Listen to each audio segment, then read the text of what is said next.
एक बादशाह बड़ा कंजूस था, तो उसके सामने एक शख्स अक्सर आया करता था। तो किसी ने उससे कहा कि बादशाह से इनाम वसूल करो। उसने कहा ये बड़ा कंजूस है, पर चलो अल्लाह ने मुझे भी बड़ा ज़हन दिया, इनाम ले ही लेते हैं। तो कहने लगा बादशाह का भी इनाम ही दे दिया कर। बादशाह कहने लगा पहले मेरे सवाल का जवाब दे, फिर इनाम दूंगा। तो बादशाह कहने लगा ये मेरे हाथ की हथेलियां, इनमें बाल क्यों नहीं? पुश्त पे है तो हथेली पे क्यों नहीं?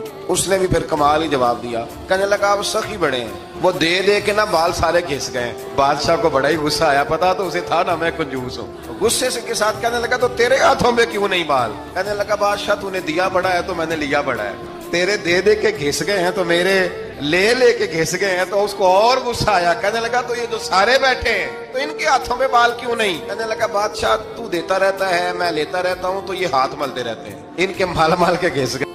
तो बादशाह कहने लगा भाई बंदा तू सियाना है, तुझे कुछ ना कुछ देना ही पड़ेगा। तो कुछ लोगों के ना माल के ही अल्लाह देता है, नवाजता है, पर उनके असद कर करके हाथ घिस